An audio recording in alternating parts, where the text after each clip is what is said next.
Okay, so we're back now. Moving on from where we left off last time. So we'd finished doing the front parts 8. So that's all the front seeker assembly. So we're moving on to parts 9 and 10. Now, I've already built part 9 up just to see how it goes. I had a few issues, but I'll get into them later. So I thought I would start, and because they're quite similar in construction, we'd do part 10. So obviously it starts with C1, and attached to C1 we've got A1. So there's the two main parts we're needing. We've got some photo etch, and because I'm doing this all closed up, we don't need to worry about these internals because they're not seen. But just close the panels up, and then we'll look to get it to the point where, as on the other side, we've got the avionics bay on the side of the airframe. So what I'll do is, I think after building the other side, it's actually wise to build up the undercarriage strut first, and then we'll move on to doing the construction here. So I'll get these parts off the sprue and we'll come back and get them put together. Right, so we've got the parts off. They need a little bit of cleaning, and as you can see, I think you can see from here there is a little bit of burring. Again, it's dead easy to clean up. Sharp scalpel blade. Be careful not to cut yourself, and then cut off the knob, and then just gently scrape clean the part. You don't need to put much pressure on the blade because it will do the work for you, but that gets all the burring gone and cleans the part up lovely. And to be fair, I probably use this technique for most of the parts I remove from sprues, especially delicate parts. It's a lot more refined than going in with a sanding stick. So this sort of parts, then, because I've got good sprue cutters, there's not actually much in the way of parting lines and nubs, so I tend just to clean them up when they're glued together as a part of the assembly. Then they're more rigid and able to take cleaning. So you can see here we've got a nub there. Just need to gently let the knife work. No pressure, because you don't want to take chunks of plastics off. And then just gently run that over the burr line, and it just whips it away nicely.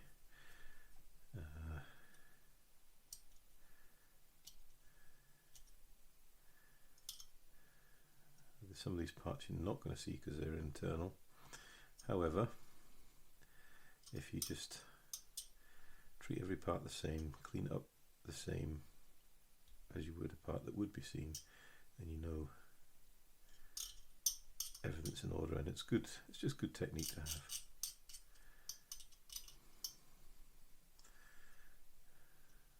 Gentle cut in action, gentle scrape in action, and that is the part nicely clean. Now, if you want to just make it doubly sure, smooth off any marks, and just buff and sponge, soft sponge, fine grit, and that will polish away any marks and leave the parts looking really, really nice.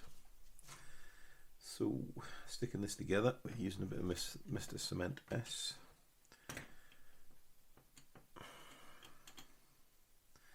So we need to stick on P40 first, so orientate the undercarriage leg as it's seen in the picture, and then you can get P40 in the right orientation to put on.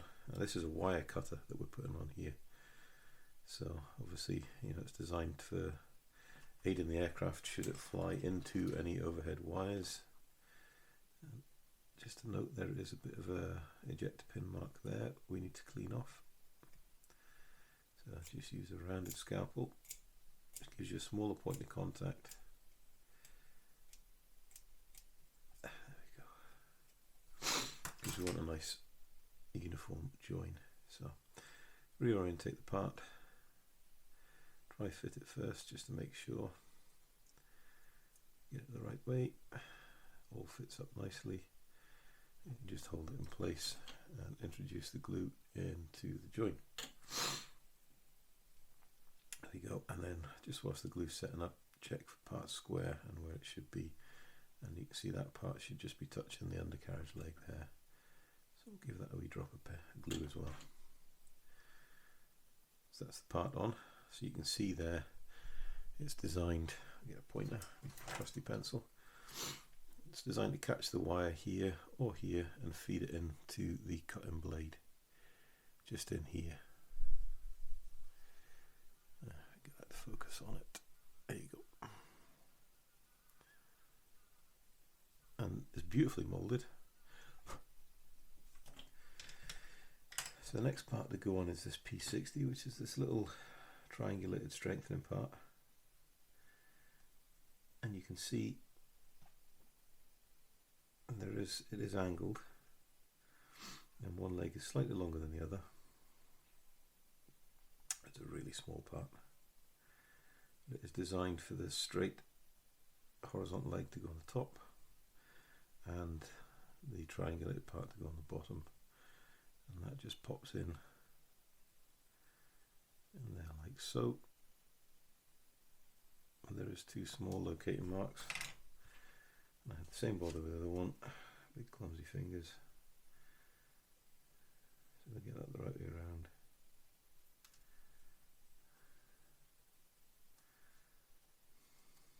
Could get this for a while, so that just pops in. Whilst it's there, drop of glue, and then just make sure that you've got it in the right place. You'll feel it lock into the two recesses. And last but not least is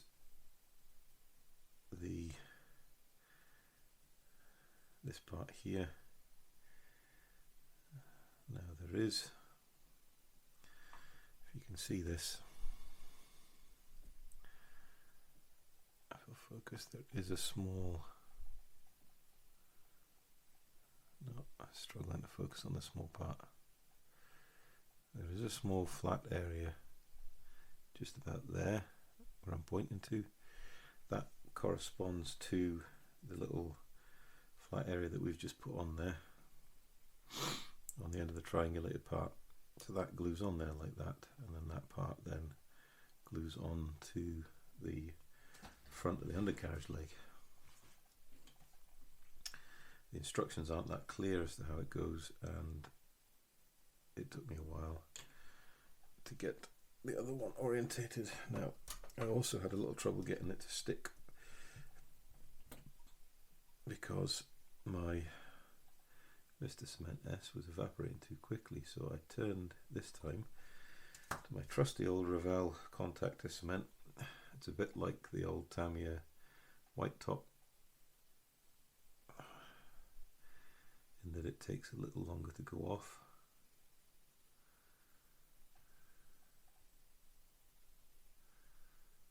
So we can just set that on there and then pop it up to the top.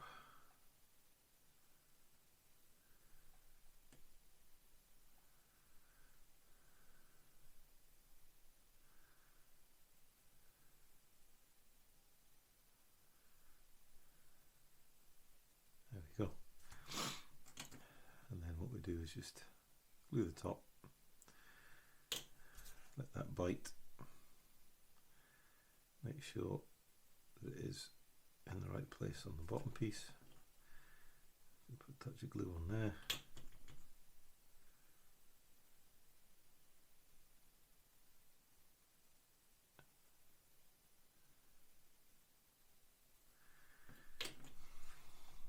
I need to get some new glue. Right. You'll notice it is just barely touching the top of the wire cutter as well, so you get it positioned properly. there, touches the top of the wire cutter, touches the top of the fuselage, the undercarriage leg, and then joins here. And this wire is purely designed to protect the undercarriage and help guide any cables or wires that the aircraft may have flown into the cutter to get it cut. Hopefully save the aircraft and crew. There we go. So get that one out of the way first because it's a little tricky. Once it's done, it's spot on. There we go. So you can see that.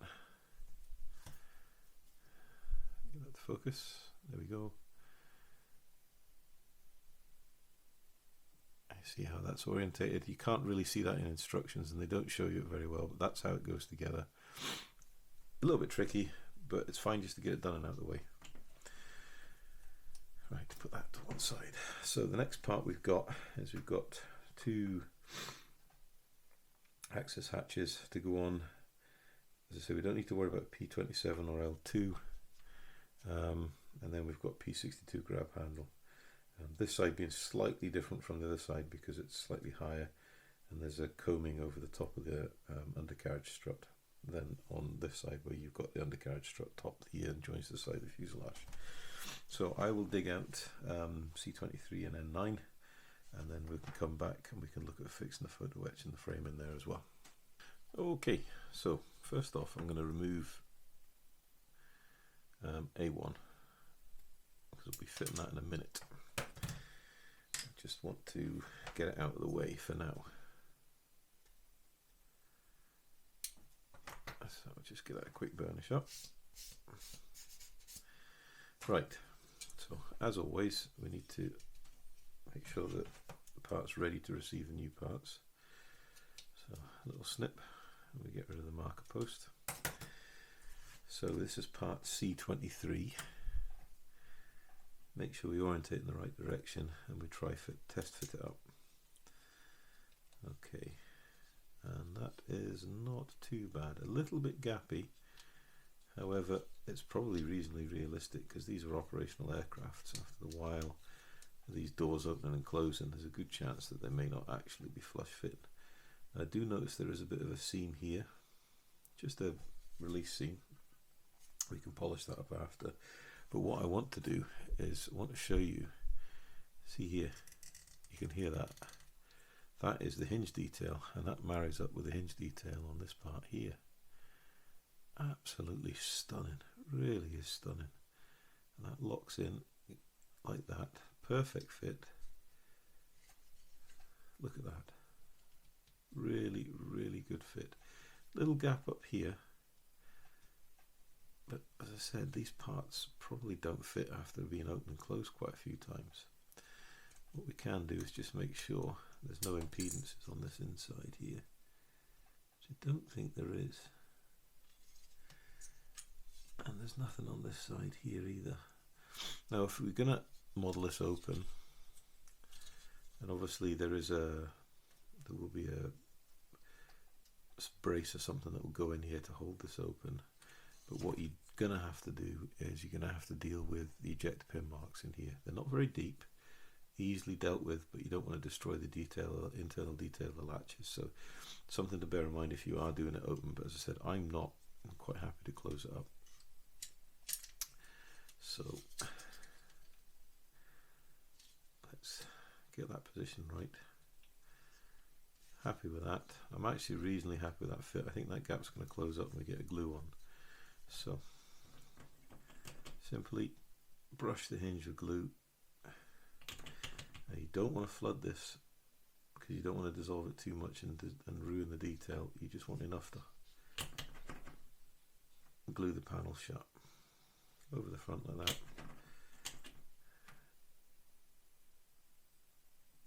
There we go. That panel is never going to open again. Okay, now the next panel. Oh, it's in. And we can do this from the underside, the reverse side, which is really good. That'll avoid glue marks on the plastic. So just go in, run the glue in, Again, the capillary action will take it around, but we'll just put it around each seam just to be sure. There we go. Check on the outside. Happy with that? Yeah, I reckon I am actually. It's quite nice. Right, now if we look on the front here, it's difficult to see, but there is a little bit of burring. Get my knife so I can point it out. There's a little bit of burring here, just where the mould seam's been. So just want to clear that away to make sure we get a perfect seating area for part A1. The bottom of it's clean. We'll get part A1 and give it a cut off its sprue gate. There we go. And we'll give it a quick trim.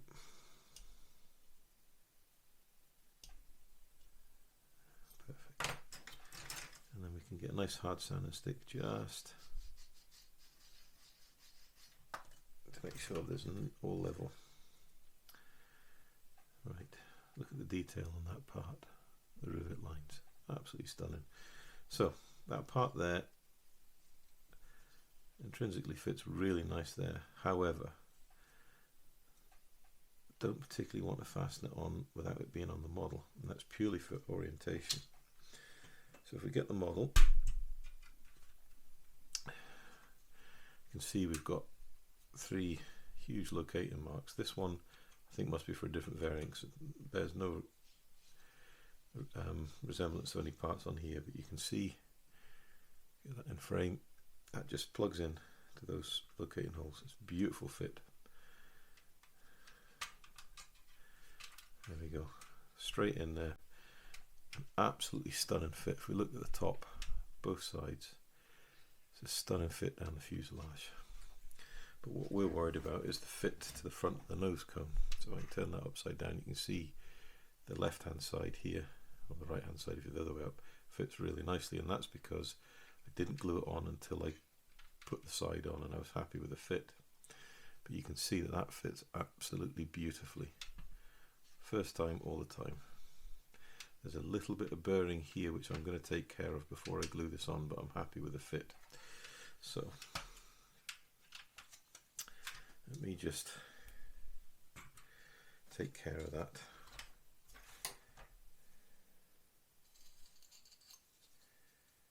Again, just scrape cleaning.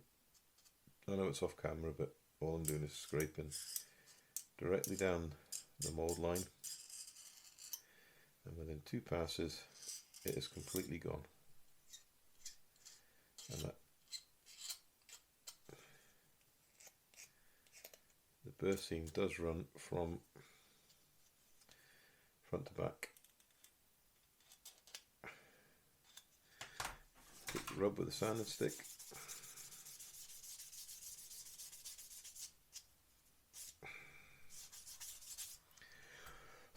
Perfect.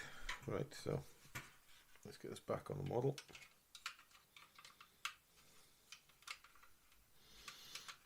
So we're happy with that. Is we've gotten rid of the mould seam that's under there, and all credit to Takom. Some really complex shapes here, and they're doing it with minimal bearing, so I certainly can't fault them. Just check the top seam, be happy with that. That's not bad. It's a little proud. So what we can do, we can just take our craft knife and just go in here, and we can clear off in there.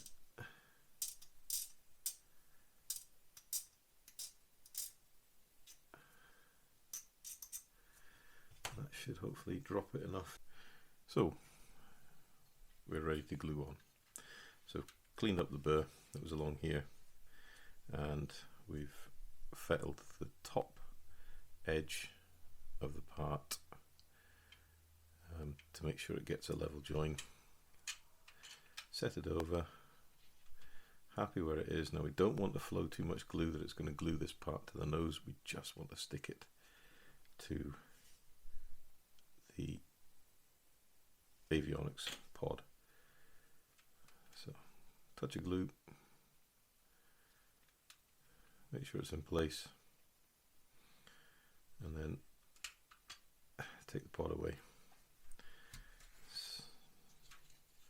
And then we can go in the rear and glue it up proper.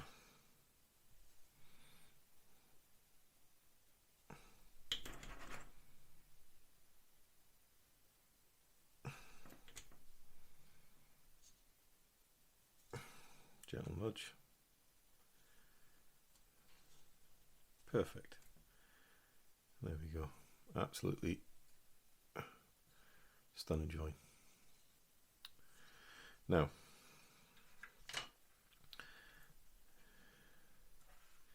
move the fuselage out of the way. We've got part piece 62, which is an easy enough one to do, but we have foot wedge, A6 and A8, so these two grills, and then we've got two of the securing edges around. So I'll get these parts off the sprue. You can see them here. So beautifully thin parts. So we need this grill here and this grill here. So I'll get them off and cleaned up. We'll get these parts off and cleaned up, and then we can come back to put them together. Right, so we're back now. Again, can't say enough, but the foot wedge parts of Takom are beautifully thin. However, when I was lifting the parts off their adhesive backing, they took a slight bend. So you just need to gently manipulate them in your fingers. Don't go overboard because you'll bend them to hell. But just try and get them as flat as you can. Even just pressing down on a flat surface. And that way it'll make it better and easier to fix them in. So start with the small one first. You'll notice that they're quite oversized, and I haven't just cleaned every part up, every sprue cut with a file. It doesn't matter too much.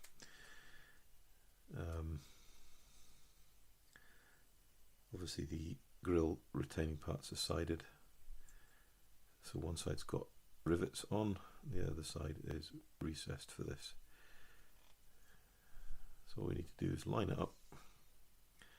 When we're happy that the foot wedge part is in place, we can glue it on. They do tend to self-center. There we go. So just want to gently press it down and then feed in the glue. If I get that in picture so you can actually see what I'm doing. So feed in the glue and press the part home. Being mindful not to put too much glue in, because the grill's that fine that if you overflood it with glue, it will splurge through the grill. Not a problem though. I've been too rushed to do that one.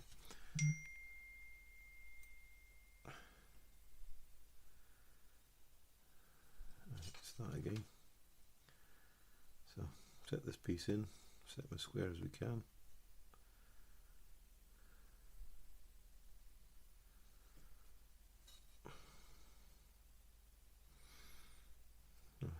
Get the grill, get the right way up.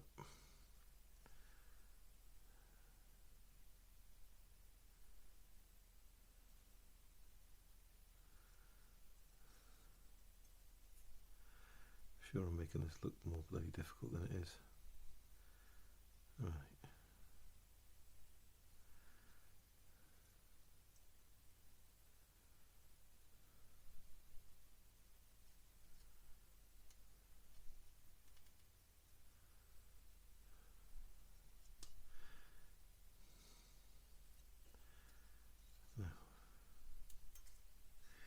Bit of pressure on there.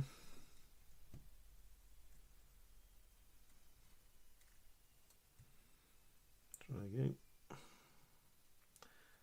And I did have the same bother with the other side, so it is the way it is.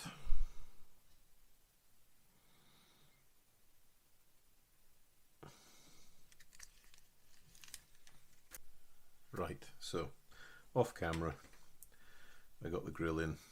We've put a little bit of liquid glue in to melt the plastic that was through the grill, and we've secured the edge in.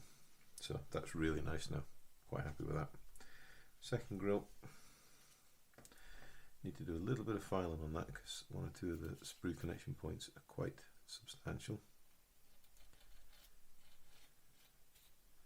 There we go. So good strong flat file, and very gently, because this photo etch is so thin, we'll take off any connection points. Right, make sure we've got the part the right way up. You can see the difference. The etched edge on this side, we'll just pop that one in there.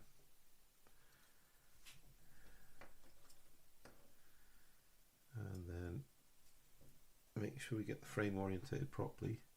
So note that there is no rivets on the front edge of it. So pop that in.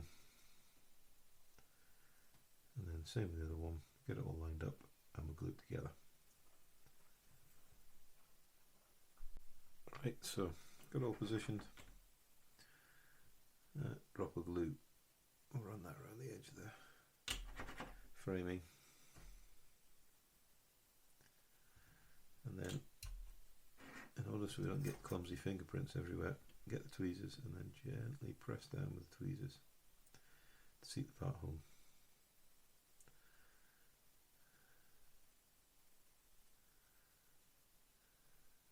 Still a little tight. The glue will help melt the part and seat it properly.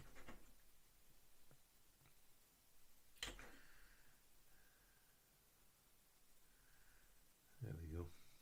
That's it.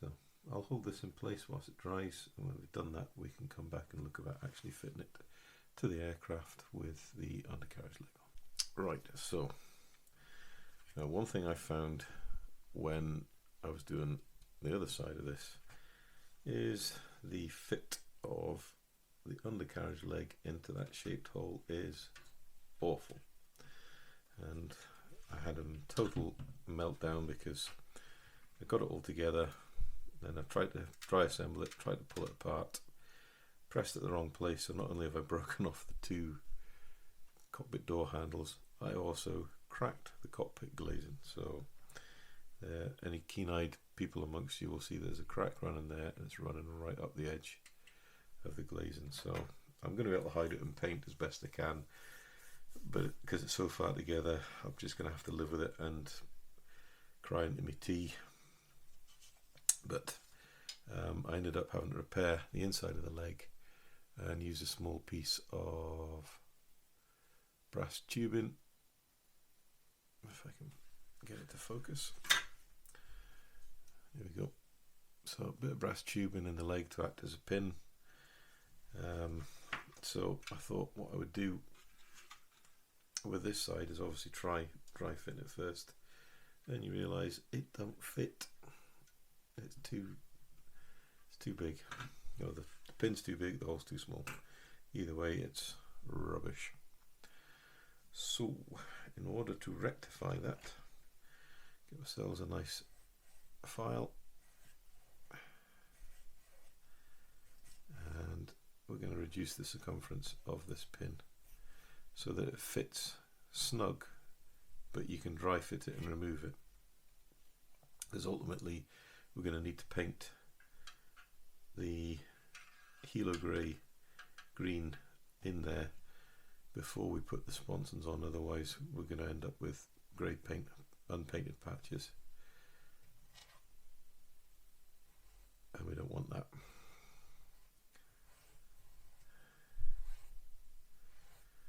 For those engineers amongst you, you're going to be screaming at me, that's not how you file around a circumference. Well, I know, but it works for me. There is actually a proper technique for filing a circumference.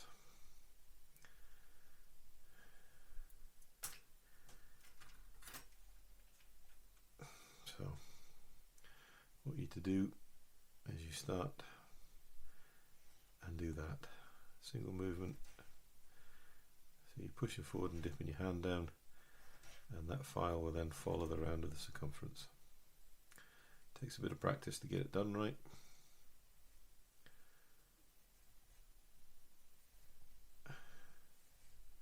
But it does keep the shape.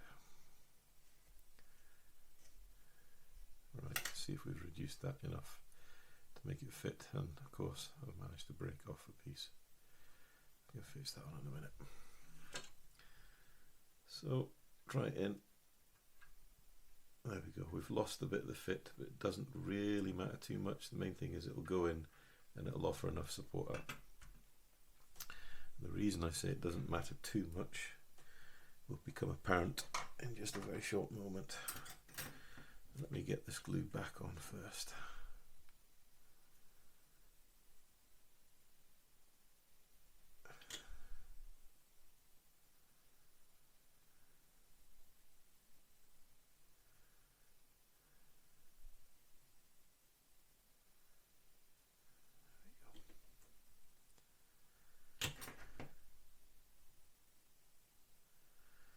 Right, so we have one more part to put on. I'll do that after.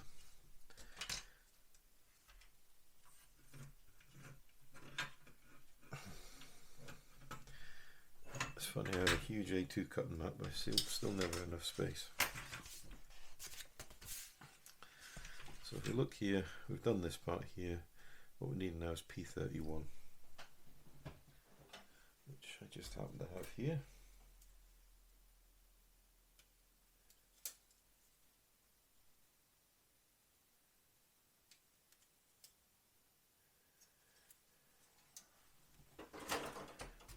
Alright, P31. Again, I need to give this a quick clean up. Pay particular attention to the ends.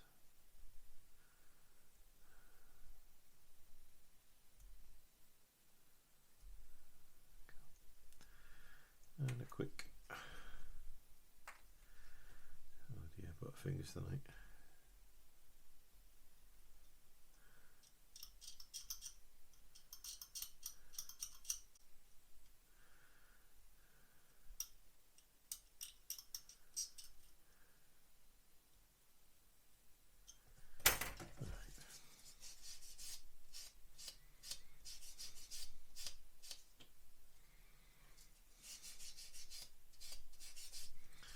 Right, so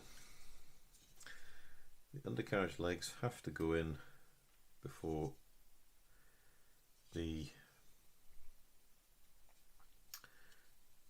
electronics bay goes on to the airframe.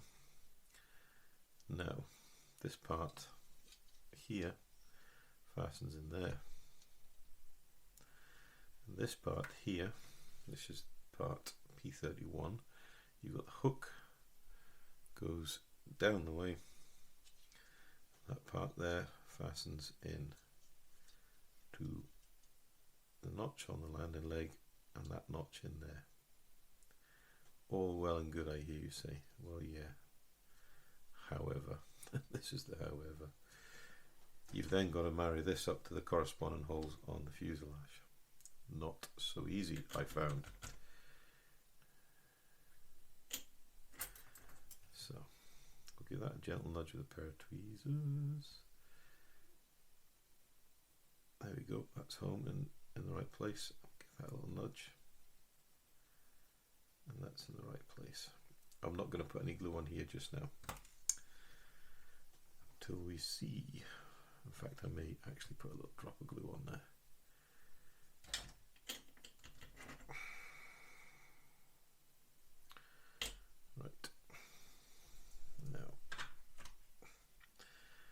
This part now has to go on to the side of the airframe, and you've got to locate all the holes. Not so easy because you can't see where you're going. But because we took the time to thin down that part there, we've now got a reasonably generous location point,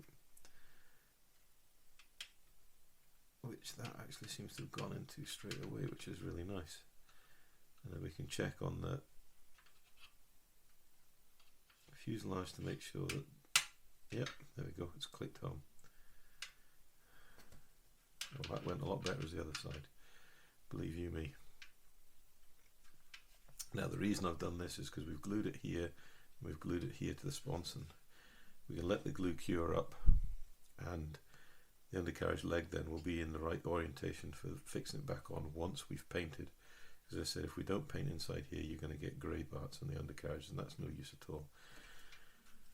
So if we get this side attached.